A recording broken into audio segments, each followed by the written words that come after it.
Radio. Visit them online at techtimeradio.com. Hey, Mike. Yeah, what's going on? Hey, have you ever heard of turbo debt? No, what is that? Something to get me into debt faster? No, turbo debt is not to get you in debt faster. It's to help you get out of debt. Do you have over $10,000 in credit card, personal loans, medical, or payday loans? Of course I have debt. That's the American way. Au contraire, mon frere.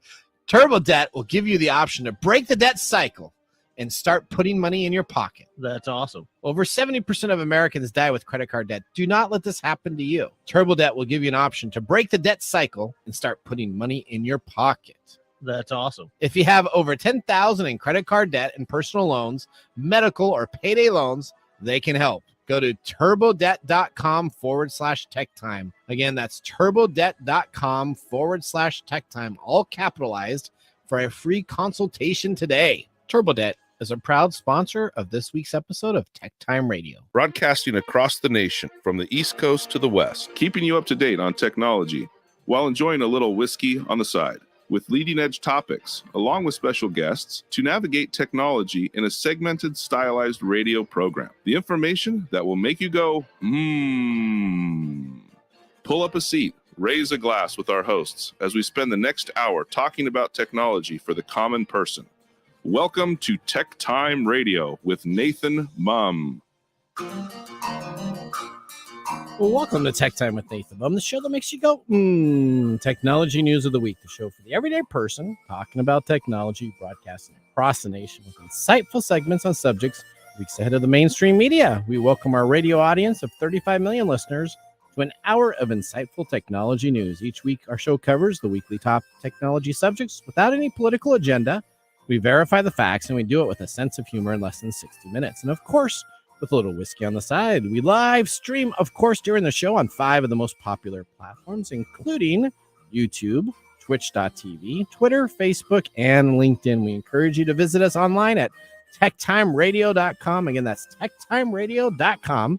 Or you can become a Patreon supporter at patreon.com/techtimeradio. I'm Nathan Mumm, your host, a technologist with over 30 years of technology expertise working for Fortune 500 companies across the country. My co-host here, Mike Raday, is an award-winning author, originally from Arizona. Mike's a human behavior expert living in the Seattle area with a master's degree in forensic psychology. Mike is here to keep me from geeking out while providing insightful information into the human behavior and how it interacts with technology. We are two friends from different backgrounds, but bring the best technology show possible every week for our family, friends, and fans to enjoy. Welcome, everyone. Let's get ready to start today's show.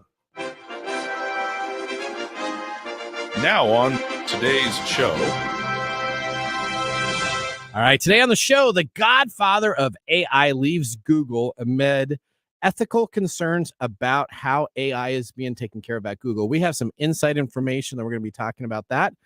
And then forget T-Mobile Tuesdays. Every day is free Mobile Tuesdays with your data, as T-Mobile is back with yet another data breach for the second time this year. I have T-Mobile, and every Tuesday I get this app that says T-Mobile Tuesdays. We thank you for being a subscriber. And so this, today I opened it up and I was like, brand new.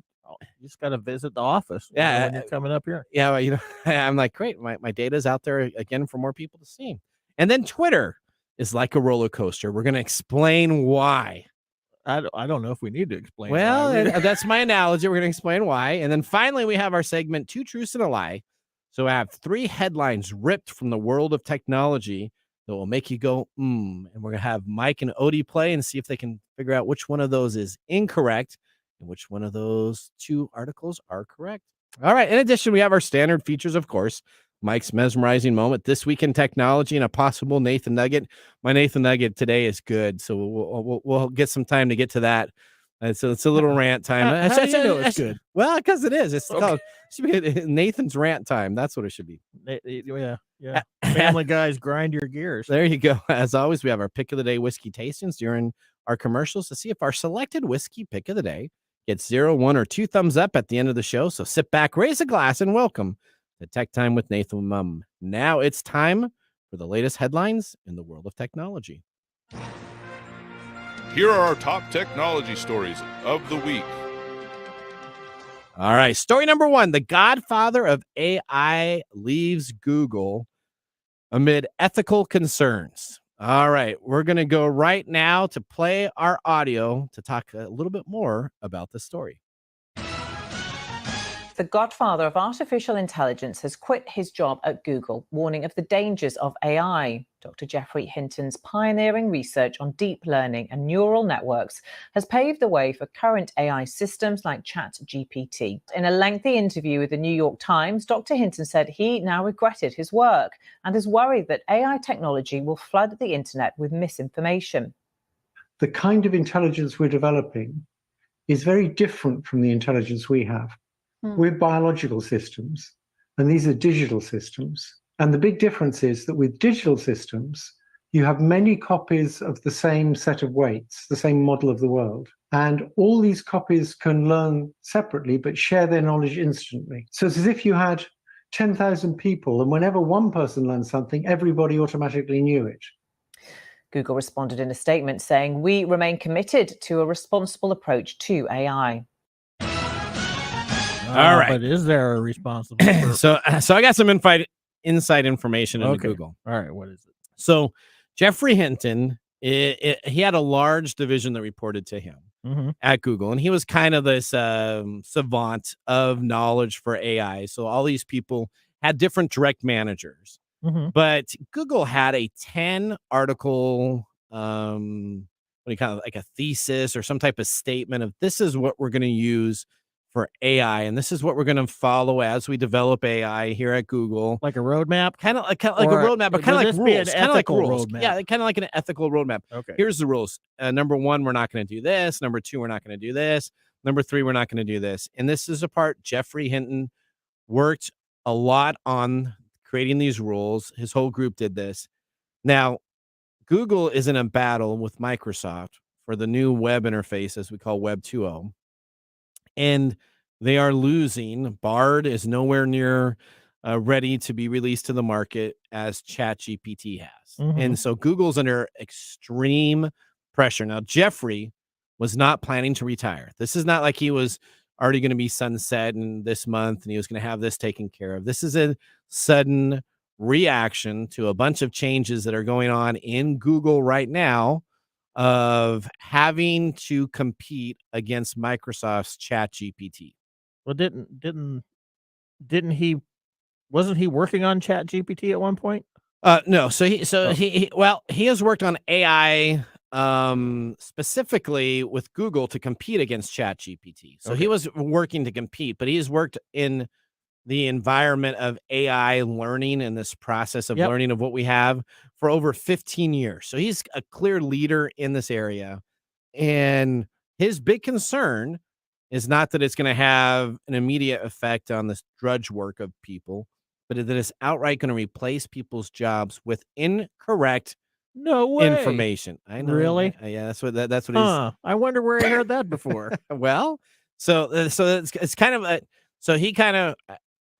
I don't know the whole story. My insider gave me only certain information, but I believe that from my source, Geoffrey Hinton went and said, "Hey, we need to continue to adhere. I don't care what's going on, to these strategies that we have here that we've developed at Google on how we're going to develop and have AI be a part of that."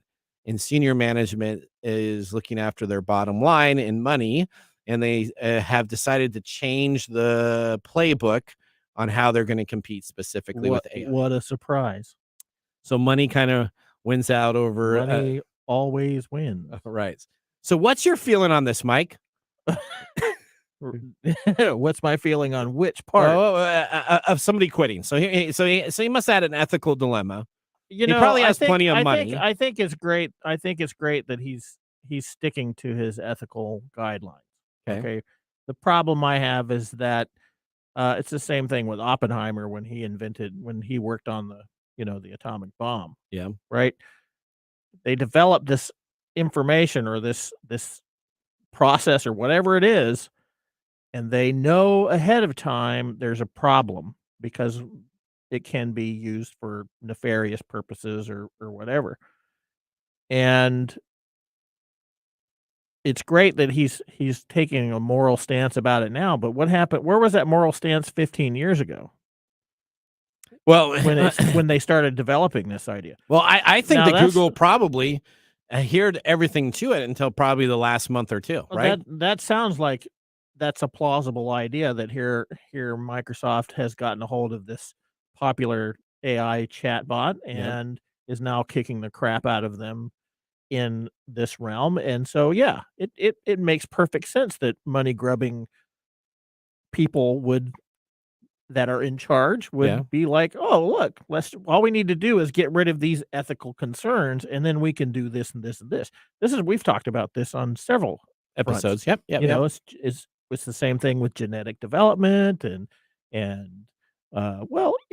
pretty much everything we've talked about has this ethical component, and that people tend to take that away when it becomes a problem. It's all very well and good to have an ethical roadmap when you're not in survival mode, but like humans are, as soon as survival mode comes into it, maintaining those ethical moral standards becomes very, very problematic. All right. So how do you as a listener feel? Right now, jump onto Twitter, hashtag TechTime Radio, as long as Twitter's up, and let us know how you feel with your concerns. I'll be reading them on the air. So again, that's hashtag TechTime Radio. If you feel that this is a good thing that he decided to leave for ethical reasons, or if you think this is a lot to do about nothing, we'd love to hear back from you. So make sure you reach out to us at hashtag TechTime Radio and let us know how we feel. All right, Mike, you got story number 2. Okay. Well, this doesn't have a whole lot to do with human behavior, but there is a component, so we'll talk about it anyway. So we've all come through this pandemic. We've all been very accustomed to using Zoom every day, right? I do, yeah. Right, and so we're accustomed to this, and or Teams or whatever. Yeah, and humans are getting what's called Zoom fatigue. Yep. But interestingly enough, lonely pet parrots using video chats may be finding friendship. What are you talking about? What are you talking about? Pet parrots? Pet parrots. Okay, so parrots, birds. Yeah. Right? These are very intelligent creatures with very highly social structures. Okay. And when we think about birds, we don't really think about the social aspects of animals. And we put them in situations where, they're alone or they don't have any interaction with others of their species. Okay. And so they can have negative behaviors or negative issues. Okay. Well, a recent study that took 18 parrots and examined whether video calls could help them fulfill those social needs has turned up some pretty positive things. So you're saying that they're doing a Zoom call with parrots? They are having parrots do Zoom calls. Okay. So okay. Well, tell me more. Like I said, they're socially complex, and they have intelligence, which actually can surpass 6 and 7-year-old children in certain things like puzzle tasks and memory skills. Okay. And they have those needs. They have mental needs that aren't catered to very often by the people in which I probably if I own a bird and I go to work, I probably right. I mean, the bird sits in the cage for 8 hours. I come home, I let it out maybe for a little bit. Hopefully not, because it'll fly around my house, and I can't stand birds anyways. But okay, yeah. Okay, well, don't say that out loud. You might get in trouble. No, that's okay. So more parrot people. Okay, I get you. Anyway, what these researchers found was that video calling technology could reproduce some of the social benefits of living in a flock, because we all know that birds tend to flock together. Okay. Right. What they did was they taught them to ring a bell, after which a tablet would be presented to them. 1 or 2 images of fellow parrots would appear on the phone or tablet, and using their beaks or their tongues, the parrots would then choose which one that they wanted to interact with. Huh? Yeah. Okay. All right. And to see how much the parrots actually wanted to spend time on, they measured the engagement and agency. And the interesting thing was how quickly they began using that system. Okay. And one of the things that they were worried about is the competitive nature would overtake. There are some birds out there that when they see reflections of themselves, they'll attack whatever reflective surface they're looking at. Yeah, my cat does that. Yeah. Yeah, my cat looks in the mirror at night, and all of a sudden he gets all excited and starts attacking himself. Yeah. Well, instead, they saw a lot of pro-social behaviors that they would potentially see between birds that were together in the wild. So these mirroring behaviors where they might move in the same kind of way, dancing and singing together, they really seem to, as one owner said, come alive during the calls. Okay. The researchers said that while there was potential for connection between the animals through the screen, there were also unknown risks of exposing the birds to the new technology, so they had to be careful in training the owners to monitor the video chats closely. But they did conclude that the video calling technology could reproduce some of the social benefits of living in a flock, even between parrot species, so between different parrot species. Oh, wow. Okay. Yeah. And as of the research being finished, they report that some of the birds still ask to chat with their pals. Really? So after it's all said and done, they still got their favorite bird that they want to go hang out with? Yeah. Yeah, Wow. they're That's really cute. they're forming pro-social relationships. But some parrots can live to be 150 years old. So we're talking about Lifelong partners. Yeah. we're talking about lifelong things. And I don't know if you've ever seen somebody who owned a parrot and left them alone. They can do like a dog that you leave alone and just eat your walls. Oh, really? So they just go really disastrous. They can become very destructive and things like that. So this is an interesting. This is more relevant to people who own parrots, but that's So what we're talking about now today. there are these channels on television. Human parrot and video interactions. So we have a cat, and every once in a while we'll turn on. There's like a station out there for dogs on the television. There's a station out there for cats. So like we'll leave them on, and if we leave like birds on, the thing it just goes crazy. I mean, he's just like jumping up our cat all around just on the television itself. Duh. That's because your cat wants to kill everything that's on the screen. So Is that what you do? Is that how you torment the poor cat? You turn on little bird videos and let the cat try. the to wife figure out does that it. not- I don't know anything about that. All right, okay, here we go. All right, That's what cats are doing while they're hanging out purring at you, right? what's that? They're waiting for you to die so they have a meal. Is that? Yeah, my cat's a bad cat. He doesn't. I don't know why we have cats. He should go kill. Everybody moles. should have cats. Really? Yeah. Okay. Yeah. All right. They're pretty cool animals. Story number 3. T-Mobile is back. That's kind of their ad. Have you ever seen their ad? No. T-Mobile is back. The whatever they call themselves, the unfollowed or the unchained network. Well, let's take a look at our reporter on just how back T-Mobile is.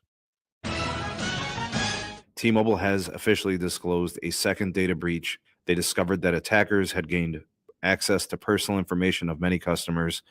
This is the second one this year, not as bad as the previous. The previous one, I think, impacted tens of millions of customers. This one only impacting 836 customers. And so while it's not a great number of people, the information they did get of those people is going to be heavily compromising and put them in the opportunity for identity theft. Oh, All right. crap. What's the release moniker that they released? Okay, well, hang on. So it's actually 37 million. So great news reporter. He had a little bit. 37 million customers had their data compromised earlier this year. T-Mobile suffered another breach that they announced that reveals that a total of 836 customers were affected by the breach that took place between February and March of this year. Well, that small number of people may sound reassuring. The data that was compromised, though, was major damage. So it wasn't just like this person likes this. It's essentially they got less than 1,000 people's social security numbers, phone numbers, contact information, date of birth, what they called, who they called, and all of that information available for free on the T-Mobile breach. Is that more information than they got in the previous breach? The previous breach. This is a smaller breach, but it's more significant. Correct. And at least is what they've announced. So it could be even more significant. So what happens is Bleeping Computers did the research on it. It's a website out there, a very good actually website. We use it for some of our content that we talk about on the radio show. They actually did the full diagnostics. They're actually the ones that reached out to T-Mobile and said, we have this information on your breach, and then T-Mobile said yes. I guess that did happen. T-Mobile didn't come back and go, we well, informed there was those a breach, users but already, and they didn't get a hold of customer relevant information. But I'll tell you this: T-Mobile has clearly no security on any of their. AT&T hasn't been breached for like years, so they spend a good amount of time doing it. Verizon, it gets breached all the time. It's just a matter of moments. Are they now, not right? breached, or did they just hide it better than everybody else? Well, there's a lot of money out there now for people to find when breached information gets on the dark web. So people want to report it, but they haven't been able to find AT&T with a major breach for a while. Okay. So if you want to have your information secure on a cellular carrier, I think AT&T is the winner right now. T-Mobile will, I'm sure, get breached at least 2 or 3 more times before the end of the year, but they're still the cheapest, so I will continue to use their service. Yeah, that's good to know. Like, all right. I don't care about my information as long as I get cheap service. Hey, you know what? I've always said that. I got so much information out there, flood it. That's what I do. You might as well have all the information for me. I still will check your stuff. I don't really believe that any one of us that are in today's society does not have information out there that they don't want out there.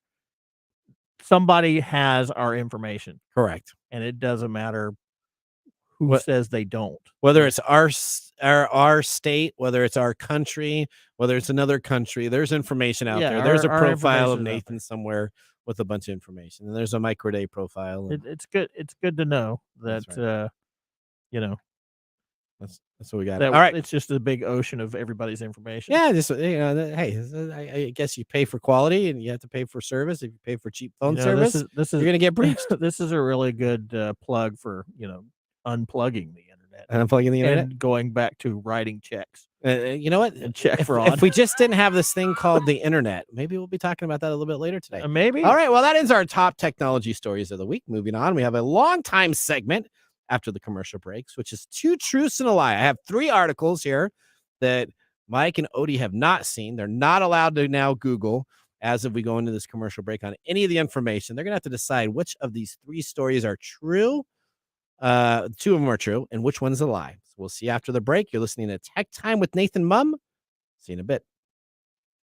Hello, listeners. We're excited here at TechTime Radio, aren't we, Mike? Oh, no. We have an announcement to make starting in June. We're really excited to be a part of an internet radio station. That's right. Coming up in June, you will still be able to listen to us live here at Kixie 880 and KKNW and all of our affiliate stations, but you'll be able to listen to us at 8 a.m. Monday, Tuesday, Wednesday, Thursday, and Friday now. We look forward to this new opportunity to provide you TechTime Radio every weekday. And again, you can always catch us online at techtimeradio.com.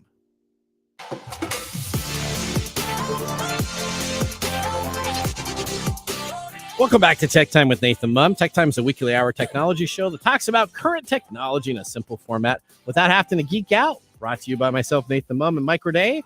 We just had our first whiskey tasting during the commercial break, and now let me tell you about what we are sipping in our pick of the day. Here in the show today, we have chosen the Old Granddad Bourbon, 80 proof, $16.99 a bottle. This is value for your bottle price.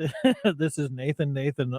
I will get it. The Old Granddad is specifically formulated for more rye for a lighter, spicier flavor. Enjoy the potent head flavors of oak, pears, apricots, and dark caramel. This medium-bodied bourbon shows some sweet vanilla, but more evidently, it has the peppery spiciness described with the notes of cloves and cinnamon. I like that peppery spice. I that hits you at the end of your drink. You taste it; it's kind of smooth. It's no real bitter taste to start with. There's a rye burn at the beginning, but it pretty minor. Finishes really well. I really like the finish on this. All right, the company is Beam Suntory. So this is a Jim Beam distillery, located, of course, in Claremont, Kentucky. It's a straight bourbon. It's 80 proof, 63% corn, 27% rye. We've had some 30% ryers, so this is a little bit less on that, and 10% malted barley. This isn't bad. All right. Or I may be becoming a rye fan after all these years. I think you may be becoming a rye fan. It's possible. There you go. Okay, well, that was our whiskey tasting. After our first whiskey tasting is complete, now let's get ready to start our feature segment. And now we have 2 truths and a lie.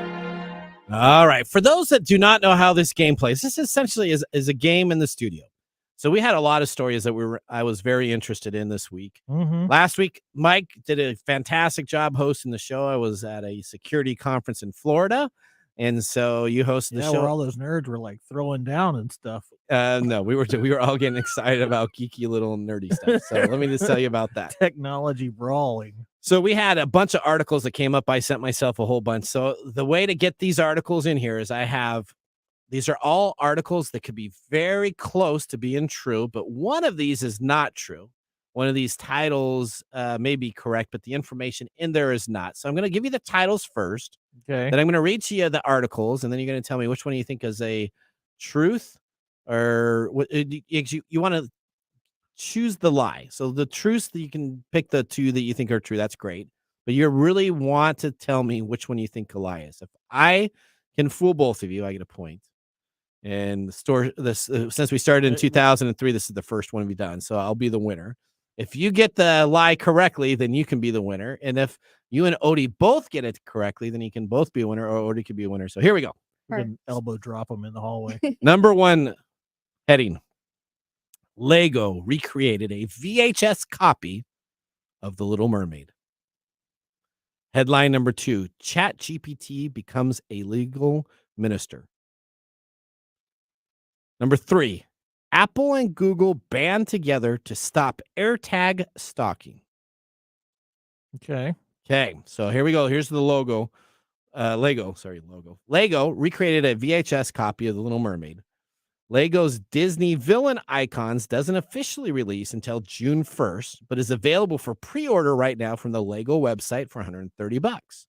The villain's icon sets as a VHS copy of The Little Mermaid featuring Ursula on the label, complete with a lid that can be opened to reveal a film strip highlighting the best moments of the animated film. You know what you're not supposed to do in a VCR? You click on the thing and you lift up the film. This is actually built so that you can click on it, open it up, and there's a film strip in there. Okay. This is not how the VHS technology was supposed to work. Opening the lid of a cassette is not advised, but it's almost impossible to resist, and a fun Easter egg for this set. Okay, so that was story number 1. Story number 2, ChatGPT becomes a legal minister. ChatGPT becomes a legal minister in Canada. In general, becoming a legal minister involves completing a training program or course of study, being ordained by a religious organization or institution, and obtaining any necessary license or certifications. But for online ordination services, all you have to do is a simple test. This allows you to become an ordained minister without completing formal schooling. And guess what? Marry Me GPT is offering online marriages and even producing legal marriage certificates after completing an online meeting that is accepted in most provinces in Canada. Okay. Number 3, Apple and Google band together to stop AirTag stalking. So Apple and Google announced an alliance where the two companies and several others will band together and create an industry standard to help prevent unwanted tracking of AirTag and Bluetooth tracking devices. Since being released in 2021, Apple's AirTags quickly gained popularity for tracking items, pets, luggage, bikes, keys, and more. However, the small $30 coin-sized tracker quickly gained negative attention due to the unwanted stalking and being able to have bad actors toss these into purses, cars, and even adding in security issues regarding privacy concerns. To make matters worse, initially Apple didn't play nicely with the millions of Android devices and phones in the market, and Apple eventually released an AirTag Android app at the end of 2021. Google then started working on integrating Bluetooth tracker notifications and other alerts to directly help the Android operating system. According to Apple and Google's joint press release, the two are working on production software that will implement unauthorized tracking detections and alerts for iOS and Android. Party members can suggest ideas and feedback and help shape the industry-specific standards. All right, so those are the 3 stories. All very interesting stories, right? Mm-hmm. You got Lego recreating a VHS copy of The Little Mermaid, and their new series is coming on out. You have ChatGPT becoming a legal minister. You must be excited about that, Mr. ChatGPT fan. And you have Apple and Google banding together to help stop AirTag stalking. So Apple and Google are working together. Now, which one of these do you think is the lie? I'm going to go with the Chat GPT becoming a legal minister. Okay. Legal minister. Well, I'm going to say that it could probably pass the minister test, but at becoming legal, that is the. I think that's becomes the a legal issue. minister. That's the tagline. That's yeah. I'm going to say that's the false one. Okay. And maybe because I'm biased. That's all right. There may be a bias there, but the other two, those two sound fairly okay. Okay. All right. This is the Chat GPT thing. I'm gonna say the Google and Apple coming together. Google and Apple coming with the together. AirTag. Yeah. Let's see. Okay, because Google and Apple are competitors against them. Yeah, I wouldn't. All right. So nobody said number one. Lego recreated a VHS copy of the Little Mermaid. That is correct. Yeah, that is a true story. That's out right now. The Villains Icon set not only has the Little Mermaid, but they also have Sleeping Beauty. Mhm. A bunch of these cassette tapes that come on up, and if you lift up the front folder, you can see graphics for this. So that is correct. Now we're going between ChatGPT becoming a legal minister, and according to Apple, so you just don't like ChatGPT. I get it. There's a little bias there. There's some bias there, but there's definitions on what what legalities are. So I don't understand. I'm not a lawyer. Okay, but ChatGPT becoming a legal minister sounds like it's a lie. Okay. All right. Well, Odie, you guessed a correct article. Woo! According to Apple, no, you guessed the correct one. You didn't get the lie. Oh, Apple what? and Google I got are the working lie. together. Mr. Gourdet, ChatGPT becomes a legal minister. Now, someone actually applied for the Marry Me GPT and is working right now on getting ChatGPT to become a legal minister, but it is not legal at this time because to be a minister, you have to be in their oath. Even online, you have to be able to have what they consider a soul. So to be a minister, There you go. you have to be considered a soul. And at this time, no AI has a classification of a soul. That is going to be the next, and that's probably what they're trying. They're either trying to change the law so that it doesn't have to have a soul, or they're going to start trying to prove that it has a soul. So they are working on this, but it is not quite there yet. So, Mr. Gourdet, congratulations. You got the win. Odie, we both lose. So okay. Did I give you any signs when I was reading it? Did you? No, you did really well. Okay. That was really difficult for me to.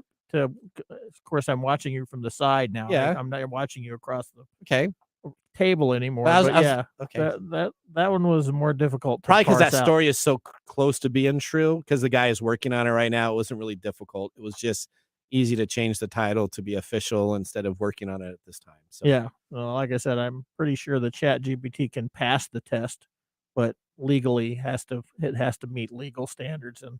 At least at this time. Just think of that. You could get married online with a ChatGPT. Yeah, that's just going to make life awesome. Does that make you feel good? No. My whole mindset was like, can't you marry like an anime character and stuff? Yes, but that's what I was the person that officiates that has to be a legal. Has to have a soul. Has to have it be a minister. For now. So it's the classification is soul, which is a very interesting type of deal. So of all the things that they do, that is the one classification online. All these type of deals, you have to have a soul is what they have as okay. Well, I was thinking more of where it had to be at least a person. I don't even think because illegal. So what if you're a person with no soul, then he can't be a minister either? Well, right? yeah. Okay. There's that. All right. Well, that ends our segment. I don't know anybody who doesn't have a soul. Well, actually, you know two people. I know a couple of people. All right, that ends our segment. Choose to the lie. Up next, we have This Week in Technology. So now would be a great time to enjoy a little whiskey on the side, as we will be doing so during the break. You're listening to Tech Time Radio with Nathan Mumm. See you in a few minutes. This is Mark and Greg for Copiers Northwest with a terrific offer called Printer Care Plus. It's simple. Buy HP printer cartridges from Copiers Northwest and we'll service your current printers for free. That sounds too good to be true. It's made possible due to our HP Copiers Northwest relationship. Copiers Northwest is an HP Platinum partner, one of only two in the entire Northwest. And now with Printer Care Plus, Copiers Northwest will provide free printer service as long as they purchase genuine HP cartridges from Copiers Northwest. That's right. IT departments no longer have to service printers. or fix paper jams with PrinterCare Plus. They can focus on more strategic initiatives. And let our experienced technicians keep their HP printers up and running. Sounds like a love-love relationship for IT departments. Don't get too carried away. So how do they get more details on PrinterCare Plus? Call Copiers Northwest today, 206-282-1200, or visit copiersnw.com. Copiers Northwest. New ideas, new solutions. And now, let's look back at this week in technology. All right, we're going back to April 30th, 1993. What were you doing in 1993, Mr. Gorday? That was right before I got married. Okay, same here. That's kind of like right in that same time. I was working, living alone, working at a small place where I was helping persons with disability. Okay, all right. So April 30th, 1993, at the urging of at the urging of Tim Berners-Lee, the creator of the World Wide Web protocol, the directors of CERN. That wasn't Al Gore?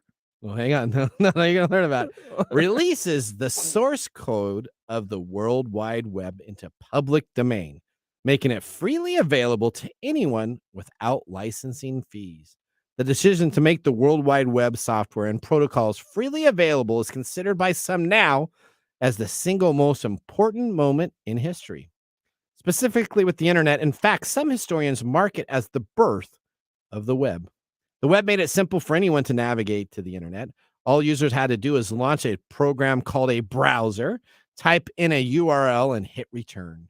This began the internet's transformation into a vibrant online canvas that we use today. No more bulletin boards. That's right. Well, that's what I was doing in 1993. You doing a bulletin board service? Board. Same here. Yeah. Same here. Oh, 1992, 93.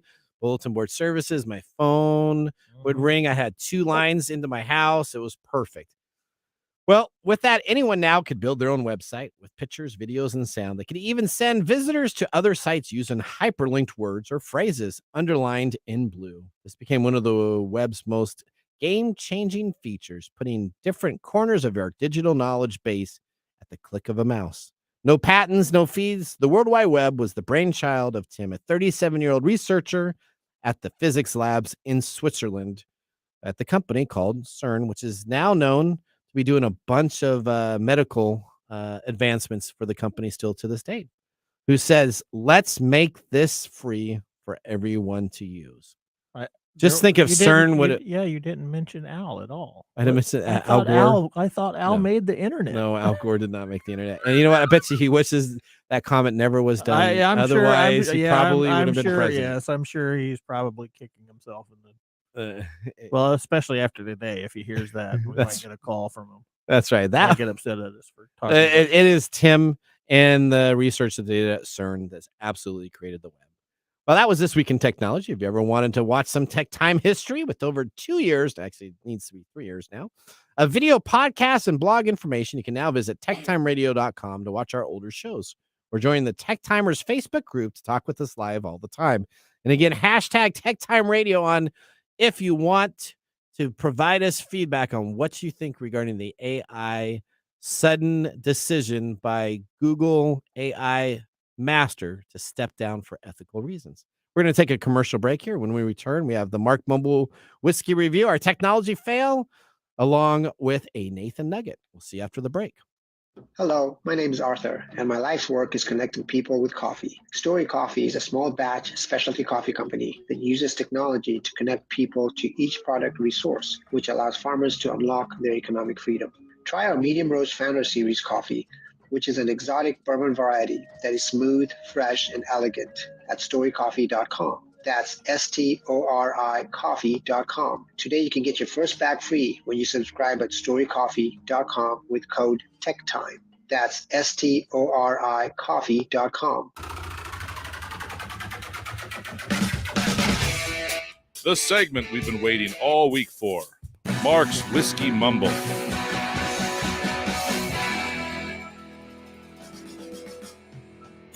All right. Well, Mark has let us know that today is May the 2nd, which is Harry Potter Day, International Harry Potter Day. Oh no, dude, my wife is a huge Harry Potter fan.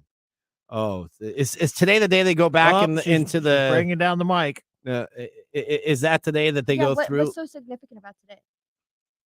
Yeah, what's I don't know. Oh, well, okay. It just is today is international. Today's not the Harry first day of Potter school though for Harry Potter. Well, I have no idea No, why that's it's in Harry this- Potter Day. that's in Mark the did not Like inform August, me right? of Yeah. why it's Harry Potter Day. Oh well, he should have given us more information. He just said, "Grab your wand and let us revel in the magical history of Harry Potter." Okay, If you want to celebrate in style, yeah, there are Birdie's Bots every flavor beans, okay. chocolate frogs, butterbeer, or whiskey. To be careful of fire whiskey. But that's it. He didn't say why. Well, Maybe they wanted to put it next to May the 4th. oh, I found why. why is it? Why? Is it? It marks the anniversary of the Battle of Hogwarts, which is the event that ended the Second Wizarding War. Oh, So it's a thing for J.K. Rowling fans. okay, Okay. Yeah. all right. Well, there you go. So you're that's dorky. why May the 2nd, There you go. and it was not May the 4th. No. May the 4th is a very important day. That is, that's more important than Harry Potter Day. I agree. May 4th is I'm gonna get hate mail now. you are. May 4th is a Star Wars celebration. That's right. And then there's Okay. Revenge of the 5th too. You know that, right? Oh, I like that. Yeah, we got that. May there. 5th. So you got Oh, you got yeah. May 4th, which is May the 4th be with That's you. a little more nerdy than I get. Revenge of the 5th. Revenge of the 5th is Okay. a little more nerdy than I get. Okay, alrighty. Okay. Let's talk about the whiskey, shall we? Yeah, that's good. Basil Hayden Sr., known as Old Granddad to the generations that followed, made bourbon the way he wanted to, which sounds like a granddad thing to do. It does. A little curmudgeon-y kind of get off my lawn type of thing. He went against the traditional grain of the time and chose to distill his bourbon with a high percentage of rye. This way of crafting bourbon was likely something he handed down to his son and in turn his grandson. That was Colonel R.B. Hayden, who would justly name his bourbon after his old granddad. Put his picture on every bottle. Is there a picture on there? Yeah, there's a There picture on is. there. He looks like a granddad. First bottled in 1882, very little has changed about it. Old Granddad is currently released in 3 different bottling proofs, 80, 100, and 114 proof. It is a beloved bottom shelf bourbon.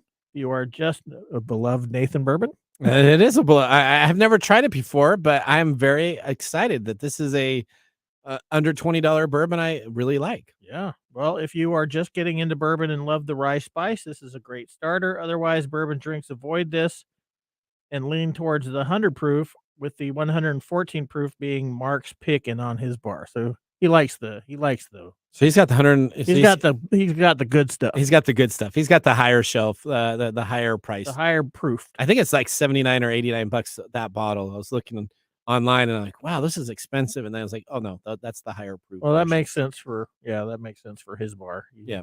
I was wondering why he would put a $16 bourbon on. I think Mark's bar at his house is probably everything is probably at least $100 or more on his shelf that he displays, and underneath he probably has some $50 bottles that he. No, it keeps those in the kitchen cabinets. Or the kitchen cabinet. There you go. That's right. That's right. All right, Mark. Thanks for that mumble. Mike, thanks for reading that. Now, whiskey technology is always greatly paired with. Whiskey and technology is always greatly Yeah, you paired, get that like right, peanut butter and jelly. Remember last time I did something else. Now I'm going to try to do pairings. You're going to do So pairings. I'm going to like start peanut doing butter, you get pairings as I peanut- do that. I think we talked. I think I said this last week, and I was like, "What the heck does this mean?" Yeah, so we're going to keep on pairing stuff. All Okay. right, well, let's get ready for our technology fail of the week. We are out of time. Congratulations. You're a failure. Oh, I failed. Did I? Yes. Did I? Yes. Did I? Yes. All right. More Twitter stuff, I think. That's right. A Twitter outage logs you out and won't let you back in. Essentially, Twitter has had a few outages that have logged many users out of the website and prevents them from logging back into the site itself. At approximately 3:45 p.m. Eastern yesterday, Twitter users worldwide reportedly suddenly were logged out of their desktop website Okay. apps, That's the with desktop. thousands reporting issues on Down Detector. So the desktop website. So it wasn't their phone, because your phone doesn't necessarily. Yeah, that's why when you were talking about this, I was like, I don't get it. I'm still logged in. Well, yeah, it's because your phone probably wasn't queuing it, whereas the website would be continuously updating it. So that makes sense. This does not appear to be the same for other people that have been infected by repeated cycles of logins and logouts. No issues were listed on Twitter's status page or support account. Also to note, this function seems to not be updating on a regular basis. Maybe this department was part of the few of those deep cuts that Elon Musk did. That's the Nathan jab. I don't know. Kind of you like don't think he's just standing there by a switch and going, "Watch this, click." he just Wow, click. So over the last 24 hours, there was a major outage that was at about 8:30 p.m. on Sunday. There was a huge outage again at about 6 a.m. and at these are all Eastern Standard Times. And then right about 3 o'clock, there was a huge outage that had over 3,000 outages reported to the website Down Detector. All right, so note to self, Twitter, if you're laying off everybody, please keep the lights on enough. Oh, they're laying off everybody. use- They're just laying off users and we talked about that And last engineers. couple weeks. Please at least keep your service up and running and keep your essentials working. Well, we're going to head out to our last commercial break. When we return, we still have Mike's mesmerizing moment brought to us by Story Coffee, a Nathan Nugget, and our pick of the day. So sit back and raise a glass. You're listening to Tech Time with Nathan Mumm. How to See a Man About a Dog. It combines darkly comic short stories, powerful poems, and pulp fiction prose to create a heartbreaking and hilarious journey readers will not soon forget. Read How to See a Man About a Dog, collected writings, for free with Kindle Unlimited. Ebook available on Kindle, print copies available on Amazon The Bookpository, and more. This is Mike's mesmerizing moment, presented by Story Coffee. Visit storycoffee.com. All right, here's your mesmerizing question. We talked about it last night. What's my mesmerizing question? And we talked about it last night at the production meeting. Is a computer to blame for AI, or is it the humans? So we all know that you're not the biggest fan of AI, or at least the AI with ChatGPT. I think there's a lot of problems with AI that it doesn't necessarily mean it shouldn't be developed. It just shouldn't be out there like it is. Okay. Because there's some really disturbing stuff that's going on with AI right now. Okay. Right? And is it the computer to blame, or is it the humans to blame? Yeah. Well, what do you think I'm going to say?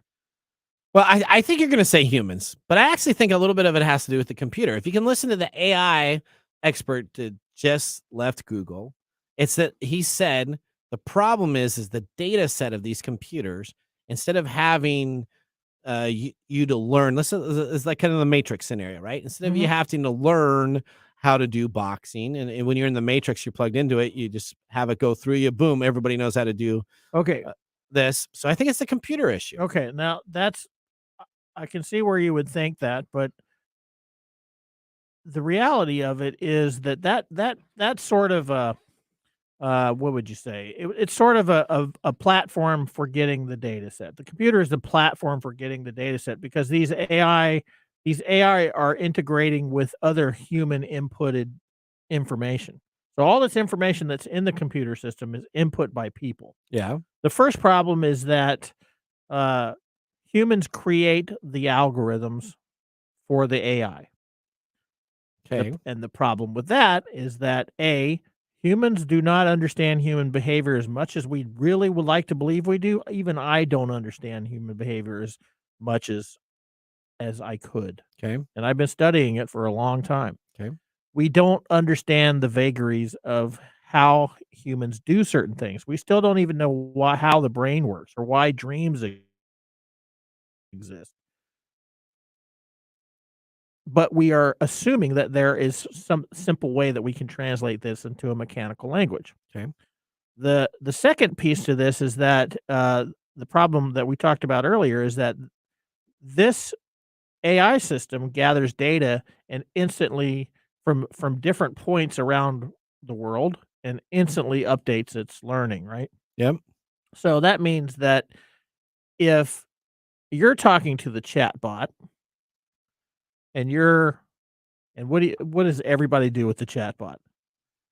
Well, they ask you questions. Do they go and have like a normal human conversation with it, or do they try and figure out what kind of weird stuff they can? Well, you know what? So I used a chatbot this Saturday. I was trying to send a packet internationally to Portugal. Right. I came on up with this error code that I needed to put in this custom code. I had no idea what to do. I searched for it online, couldn't find it.